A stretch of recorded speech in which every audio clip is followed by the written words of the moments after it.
The 24 reasons for the rapture in 2024, plus one, 2025. There are great and many reasons for why we are living in the last of the last days. The birth pains of the coming rapture, tribulation, and return of Jesus Christ are all around us, and nothing is left undone for these events to begin. My assertion is that only the rapture, the catching away of the church, and the removal of the restrainer, aka the Holy Spirit here on earth, written about in 2 Thessalonians chapter 2, is the only force holding back the start to this great and terrible day of the Lord, aka the apocalypse. The reasons for this window of time being right now, the last of the last days, are inexhaustible. But for purposes of this video, we will try to take a deeper look at these prophetic events to help point us to a more accurate timeline, i.e. 2024 plus 1, 2025. There's no grace period. There is period. always a one-year grace period for last call, as written about in many of the kingdom come parables told by Jesus, like the summation he gave here in Luke 13, 8 through 9. Sir, the man replied, leave it alone for one more year, and I'll dig around it and fertilize it. If it bears fruit next year, fine. If not, then cut it down. I believe this is the main reason why no one can know the day or the hour. Even though I do believe the rapture and all end times events are appointed times, for that matter, no one can know the exact timing because God himself has the power to delay its execution at will. But the quick question I have here is, what exactly is the fruit that Jesus is looking for in order to not cut it all down and begin the tribulation period? For brevity's sake, the fruit he is looking for is twofold: the church and the Jews. For the church, it's a simple question. Will you come to Jesus and get yourself born again? Today is the day of salvation. Don't waste another minute of your brief and fleeting life here on the earth before last call, and it's too late. For the Jews, the question runs a bit deeper. When will you collectively call upon the Lord and accept Jesus as your Messiah? As Jesus said in Matthew 23, 37 through 39, O Jerusalem, Jerusalem, who kills the prophets and stones those sent to her. How often I have longed to gather your children together, as a hen gathers her chicks under her wings, but you were unwilling. Look, your house is left to you desolate. For I tell you that you will not see me again until you say, blessed is he who comes in the name of the Lord. The purpose of the 7-year tribulation, also known as the time of Jacob's trouble, the time of Israel's trouble, is to get the Jews, Jesus' brothers, to call upon his name and slay the dragon once and for all. There is only a short period of time left before this process begins. The time will come, and has come even now. Here are 24 reasons for why the rapture could happen in 2024.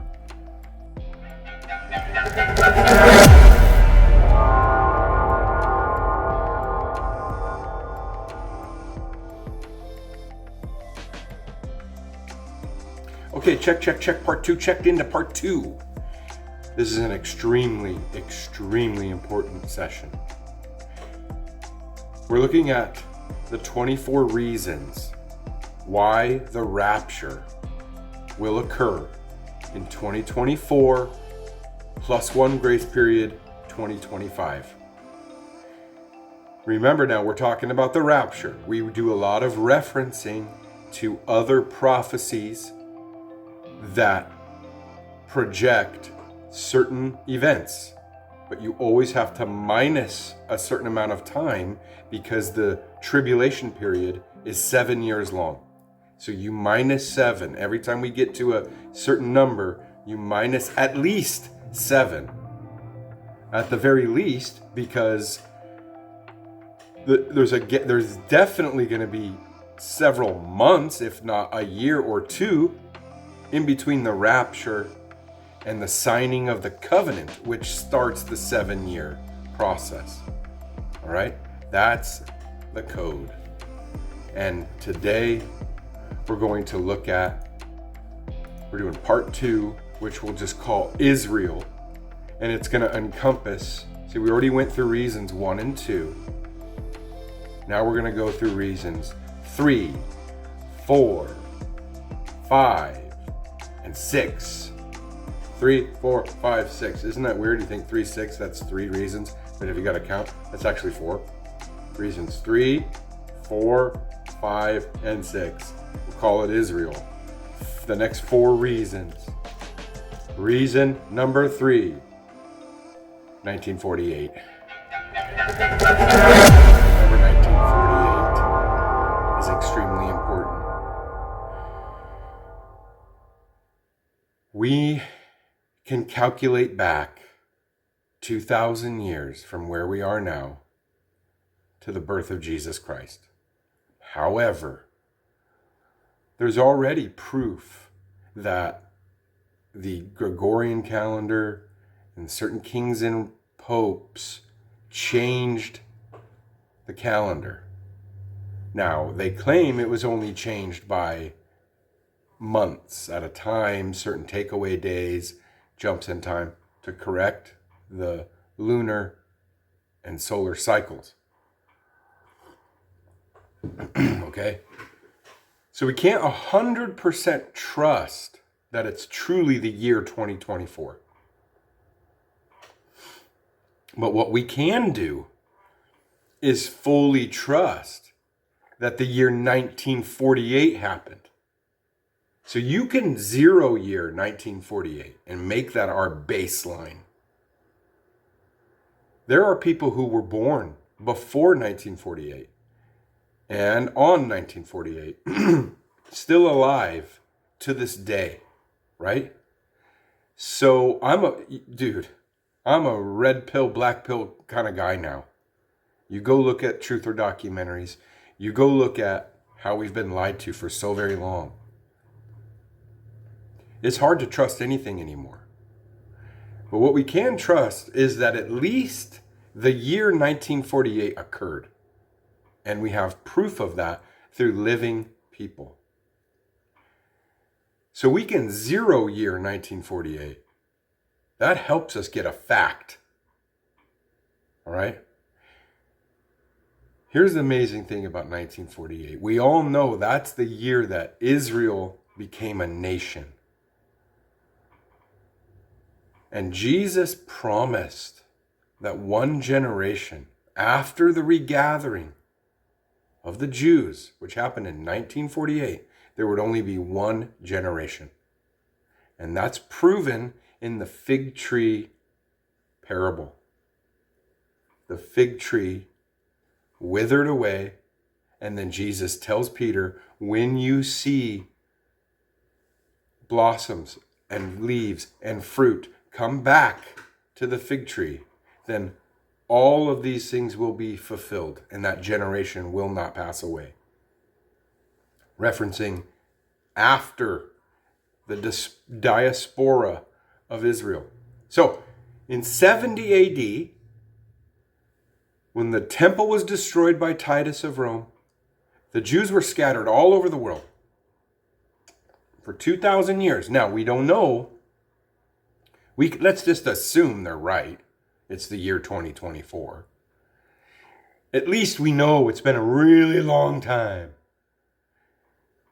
And we know for a fact that 1948 is our 0 year. That there was a Holocaust, a World War II, and that Jews were brought back from Russia, from England, from Germany, from Poland, from all over the world, France, went into the nation of Israel in 1948. That's the beginning of the clock. What is one generation? That's always been the argument. How long is one generation? Now, there have been several attempts at deciphering exactly how long one generation is. Attempt number one was the Harold Camping book that came out in 86, 87, talking about 88 reasons for the return of Christ in 1988. Because his logic followed that a generation would be 40 years long. And you can't blame the guy. Go look at biblical text. Go look at even some of the natural sciences. 40 years can be considered a generation. It's definitely considered a time of testing. It's definitely considered somewhat of an age of time. If you go look at the Exodus story, if you go look at Moses, he lived 40 years in Egypt, then 40 years on the mountain, and then 40 years of Exodus, and they wandered the wilderness for 40 years. And the guy, Moses, died exactly at 120 years old. 40 is definitely considered some sort of measurement of an age of time. So the guy said 88. And if you go read that book, which I had to do, he's just been trashed his whole life now. But if you go read the book, all of the logic is sound. He just has the generation number wrong. Okay? So then, you go look in Psalms 90, verse 10, and it says that a man's length will be 70, and if by strength, 80 years.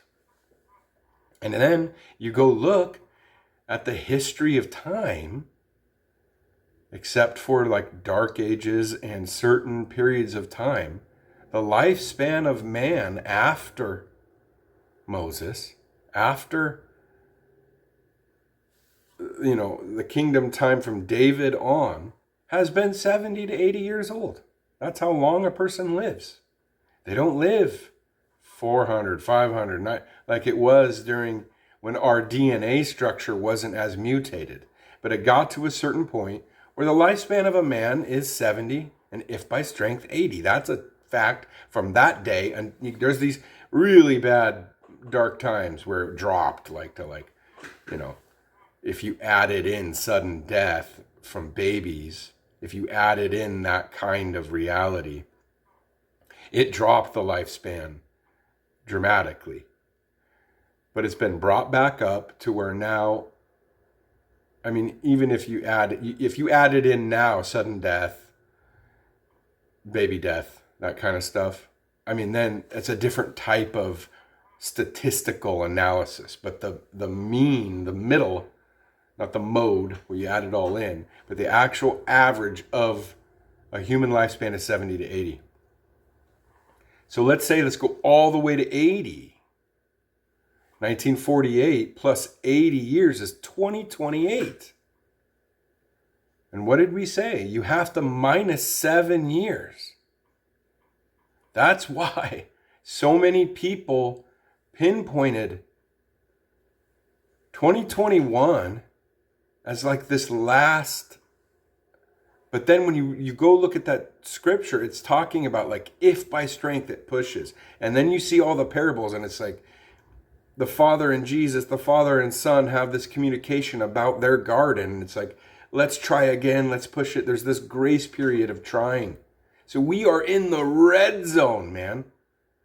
And Jesus said that if the times would not be shortened, there would be no flesh alive. So maybe somehow by his own will, he can shorten the 7-year tribulation. And it says the earth will wobble like a drunkard. It's possible that the cycle of the day gets really shortened and time speeds up. When meteors are going to hit the earth, it's going to change all the cycles, man. And so let's stick to the point here for part 2 of 24 reasons for the rapture in 2024 plus 1, 2025.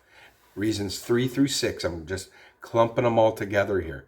Reason 3 is the number 1948. It's our 0 year. It's our counter of a generation. And we're already quite past the 7 years that's needed. So he will have to shorten the time.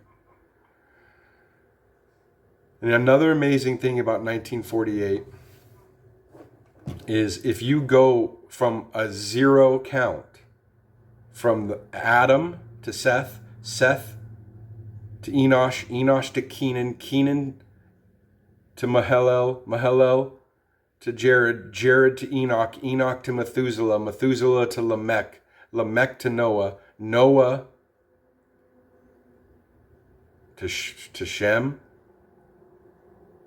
all right, Arpachshad to Shelah, Shelah to Eber, Eber to Peleg, Peleg to Reu, Reu to Surig, Surig to Nahor, Nahor to Terah, Terah to Abraham is the year 1948.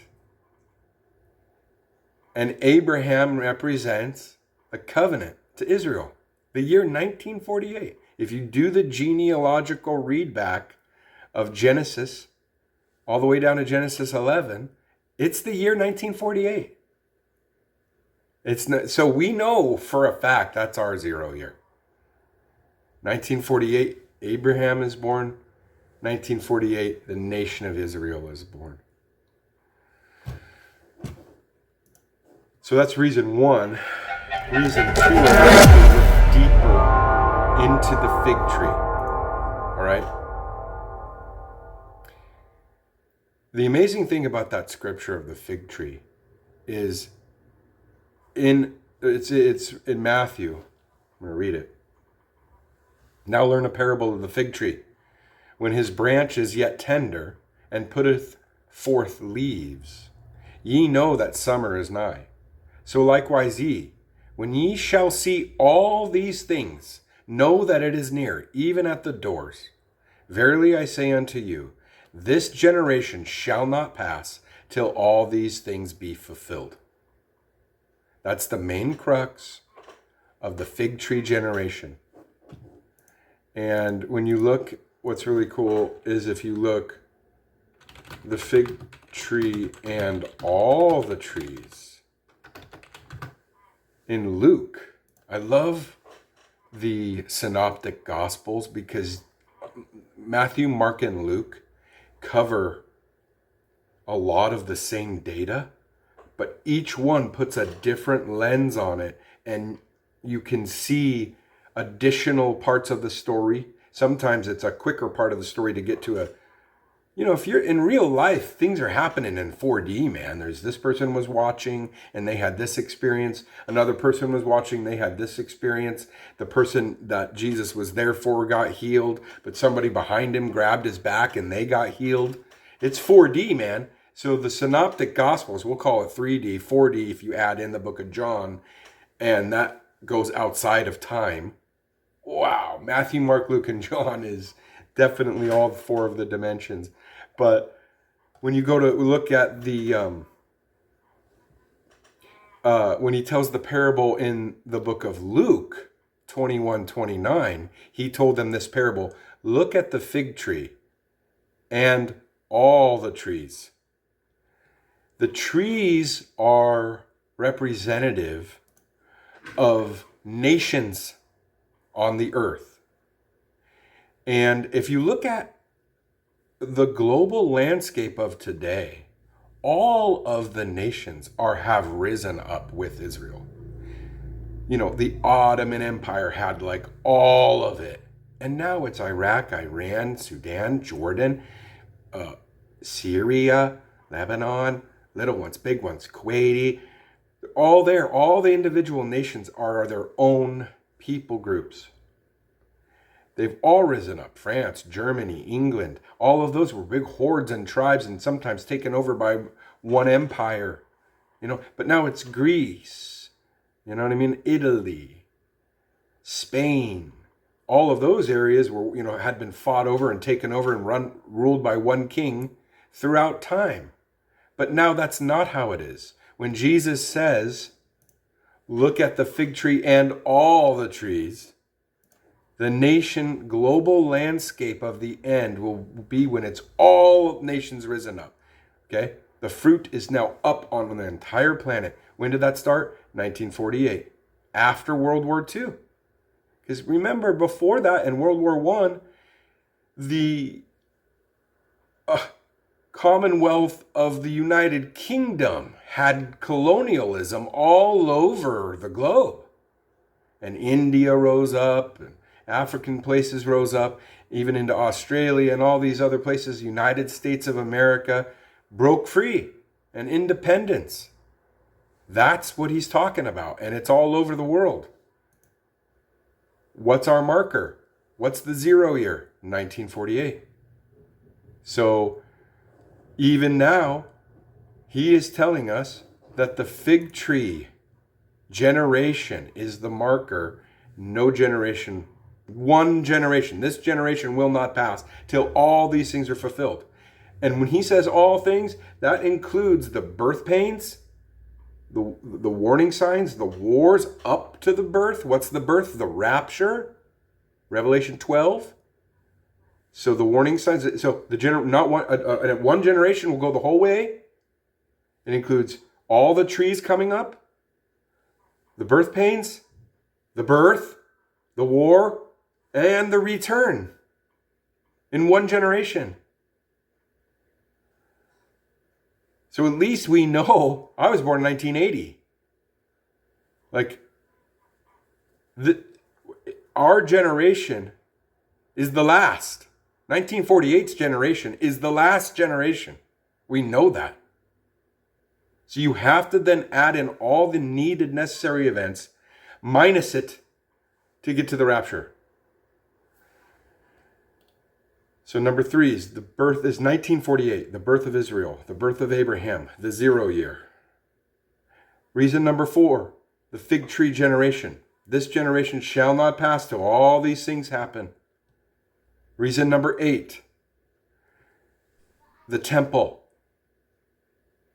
Is reason number 5. Reason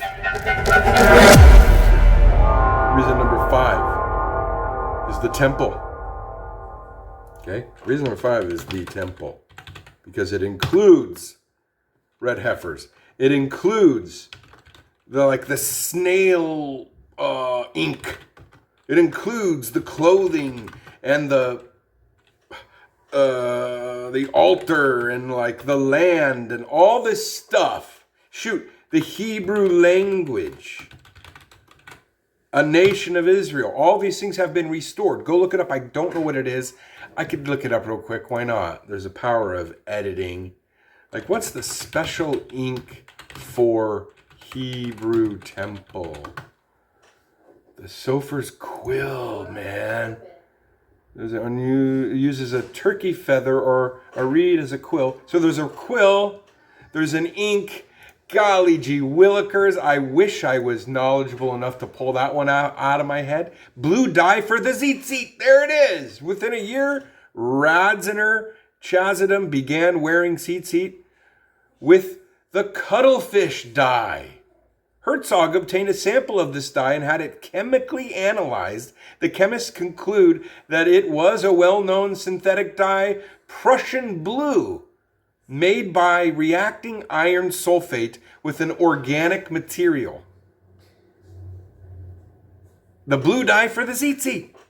There's all these secrets that they had not had for thousands of years. When Israel was booted out in 70 AD and they went all over the world, they lost everything. It's kind of like the moon landing. Yeah, we claimed we landed in the 60s, but we lost all the technology. We don't know how to do it anymore. Here's an example of maybe that's true. Israel left, they have no red heifers, they have no Prussian blue, they have no altar, they have no, all these things, they have no Hebrew language. It's all back now. And I got, my family's coming home and I'm yelling and it's fun. We're in a really fun part. But reason number 5 is the temple and all the needs that the temple has.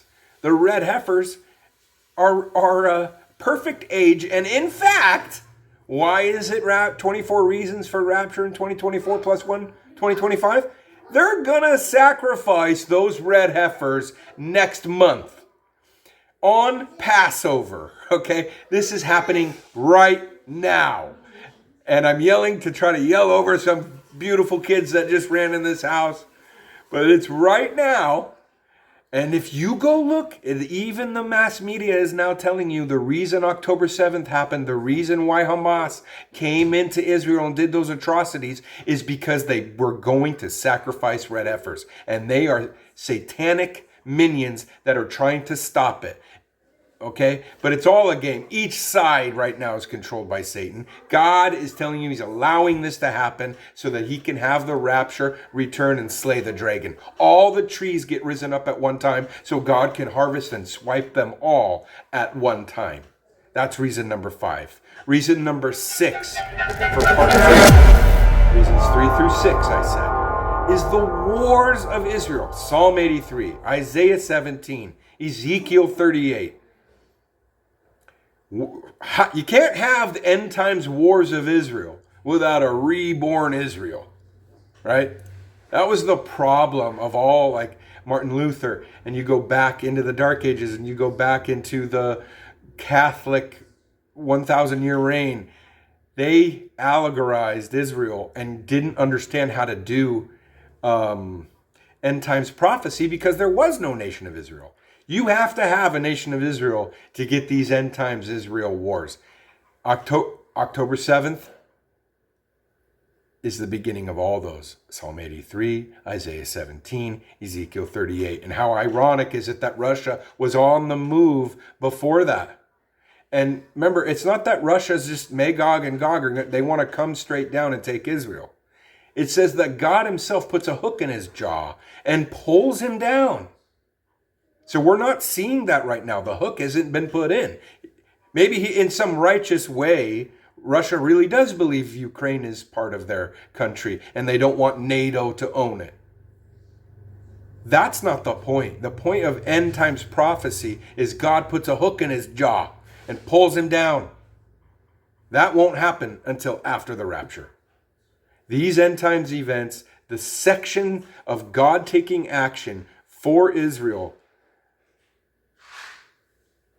happens after the church is pulled up because it's different dispensations and God has a different action plan for different people groups. And we know 1948 is our 0 year, counts us forward. Here we are. Israel is now back at war. And it's proxy first. All the proxies of Iran, Russia, China, Sudan, Iraq, Syria, all of their proxies surround Israel, just like it says in Psalms 83. Whether these things are, you can't deny it. The chessboard shows Ezekiel 38 and Psalms 83. It shows it. So they have to take out all these proxies. We may see that. We may see Isaiah 17, where Damascus is flattened with a nuclear bomb. We may see it. We saw a nuclear bomb in 1948. Haven't seen one since 1946 to end the war. 45. I don't know when that was hit, but we've seen one. Haven't seen one since. Marked the beginning of the age. Could mark the end of the last age. A nuke bomb. And it really shows it. And after that Isaiah 17 nuclear bomb, when Damascus is flattened, it stops. Each player hurts each other real bad. And then we got to come to peace. So we may actually see that. And it's going to happen fast. The exponential curve of the timing of these things can double and triple and quadruple upon itself. So it's not like we're going to have to wait years to see the end of what's going to happen. Israel, in the next month, will turn up against Hezbollah. And then that war will expand. And then you're going to see these things happen rapidly. So reason number 6 are the wars of Israel. These have to happen in order to set up the actions of the tribulation period and set up the covenant of the Antichrist and the nation of Israel to try to create peace. They want to try to do a two-state solution that'll never work. The only thing that will work is when the Antichrist says, Israel, you win.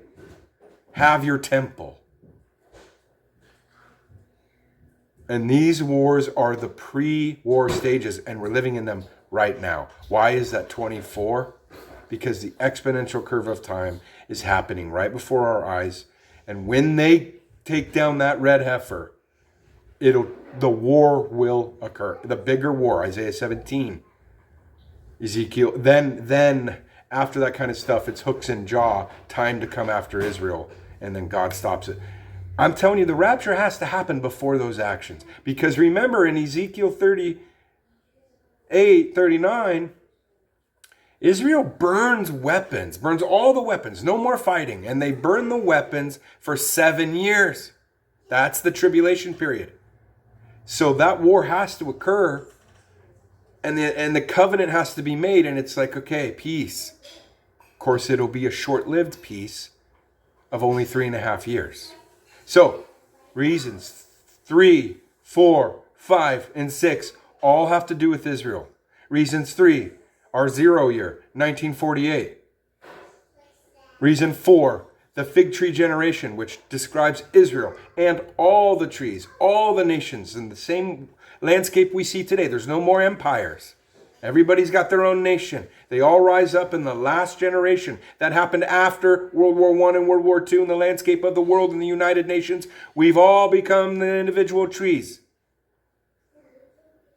Number 5, the temple. And all the amazing little things that they had to find that were secret and rare, including the red heifers and the tzitzit, Prussian blue.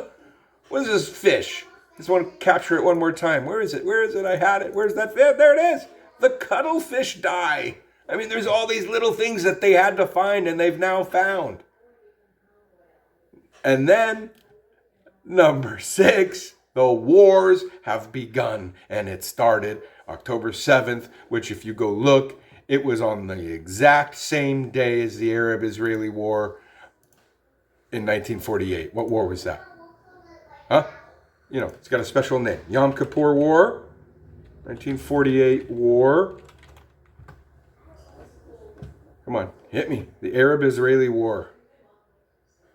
They claim it was like a civil war, but it was anyway. Go look. There was an attack made on the same day. Israel becomes a nation. They have a war. You go back. You know, they had to fight to survive in 1948 to get born. And now it's been a full generation, and it's the same pattern happening again. Super exciting, man. So that's reasons 3, 4, 5, and 6. Israel. There's a lot more you could say. You can talk for days and shows and hours. But I'm trying to put it in a package. So anybody who watches it, we're going over these 24 reasons to at least reference and put in a little package so somebody else can read it and see it. Does that make sense? Do you see that maybe? Oh, I see. 1948 is the 0 year. Look at all this Israeli stuff. Even if you're one of those quacks who thinks that they're not the real Jews, this is all fake, it don't matter. It happened. Of course they're not believers. They are secular people. They don't believe in Jesus yet. That's why the tribulation has to happen. They haven't had their coming to Jesus moment and repented, and the healing hasn't occurred. So whether you think they're fake and this and that, I've heard that theory so many times and I hate it. Makes me want to spit because you're mocking the work of God's hand. Yes, the work of God's hand sometimes includes the allowing of Satan to do what he wants, and the allowing for you and me to do what we want. That's how God works. That's how he judges. He lets rebellious agents have their way to their own peril. Okay? None of this had to happen, but we rebelled against God. And this is the only way. Jesus prayed in the garden, Lord, take this cup from me. Is there another way to do this? And the Father said no. So he had to go to the cross. He had to resurrect. There had to be a church age to make Israel jealous. And then he pulls the bride of Christ out of his own body, gets married, comes back to establish the kingdom with the Jews as promised for the king on David's throne forever. It will all be fulfilled. And that's why the Israeli issue is very important. That's reasons 3, 4, 5, and 6. Radicalize yourself. Check it.